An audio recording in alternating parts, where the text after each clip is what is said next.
1000 मिलेगा तो बहुत, मतलब 1000 करोड़।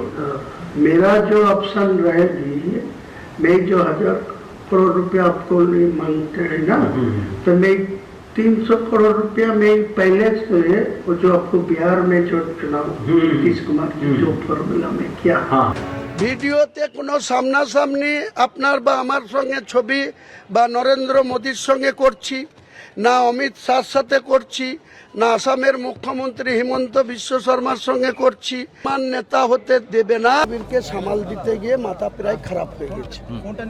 তারা প্রতি ডায়াসে প্রতি জায়গায় যেভাবে হুমায়ুন কবিরকে নিয়ে তাদের মাথা ব্যথা বা তাদের উল্টো পাল্টা প্রশ্ন বা তাদের ভাষণ, এটা বাংলার মানুষ শুনছে।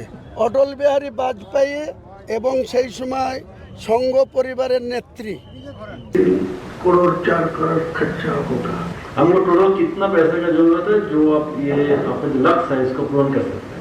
नहीं, पूरा लक्ष्य होगा 1000 मिलेगा तो बहुत, मतलब 1000 करोड़।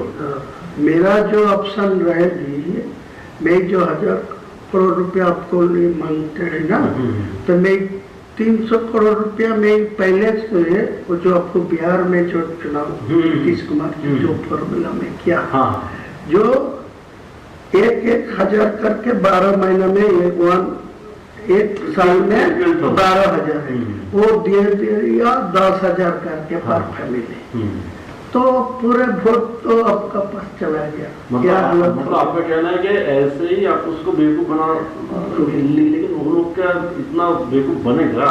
जरूर बनेगा। कॉन्फिडेंस के साथ हायर अथॉरिटी को बता देते हैं कि आपका ये धनराशि चाहिए, ये अगर आपको अमाउंट मिल गया तो आगे जाके आप एटलीस्ट 50 to 60 वोट आप आपको जो 1000 देना है मेरा एक साथ में नहीं चाहिए, मैं पाटली देना चाहिए। तो मैं आपको यही बोलते हैं जितना जल्दी है। তাদেরকে মমতা ব্যানার্জি কিভাবে হাত ধরে আছে অটল বিহারী বাজপেয়ী, তাহলে বাংলার রাজনীতিতে আমাকে আজকে বিজেপির বি টিম সাজানো হচ্ছে, তৈরি করে দেওয়া হচ্ছে যে হুমায়ুন কবির বিজেপির সঙ্গে মিটিং করেছে, টাকা নিয়েছে, সেসব পরে। হুমায়ুন বাবুকে দেখা যাচ্ছে তিনি বলছেন 1000 কোটি টাকা দিতে হবে। 1 লাখ 2 লাখ 5 লাখ 10 লাখ নয়, 1000 কোটি। মুর্শিদাবাদের মায়ের জন্য, ভাইয়ের জন্য, রাস্তার জন্য, আবাসের জন্য নয়, নিজের পকেটে ঢোকানোর জন্য 1000 কোটি, যাতে মসজিদের রাজনীতি করে মুসলমান ভাইদের ধর্মীয় ভাবাবেগে আঘাত করে তিনি প্রকাশ্যে বলছেন মুসলমানরা খুব বোকা, তাদের সহজে বোকা বানানো যায়। আমি তো হাইকোর্টে আজকেই মামলা করছি, কাল রাত্রিতে গিয়েছি হাইকোর্টের যাবতীয় পেপারসে অ্যাপ্লিকেশনের সিগনেচার করে দিয়ে এসেছি, 6 জন লয়ারকে নিয়োগ করে দিয়ে এসেছি, আজকেই মামলা হচ্ছে।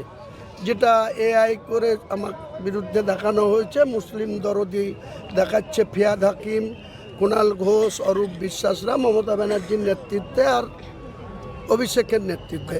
আগে এটা একটা দেখে নেন, তৃণমূল কংগ্রেসের যারা প্রেস কনফারেন্স করেছে তারা যে এআই করে যেটা করেছে, এআই যে করা হয়, এআই দিয়ে যে অনেক কিছু করা হয়, 3 দিন ওয়েট করেন।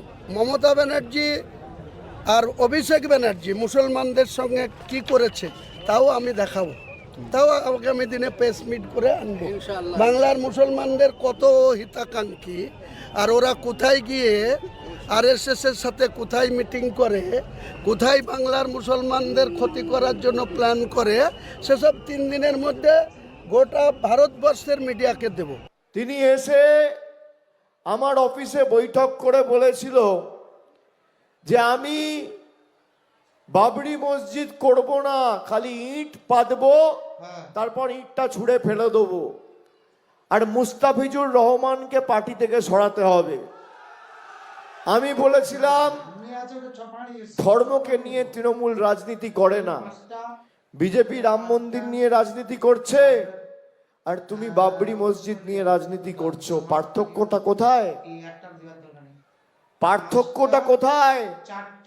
তোমার যদি বাবরি মসজিদ করতে হয় তুমি করো, তুমি রাজনীতি থেকে অবসর নাও, দুটো একসাথে হয় না।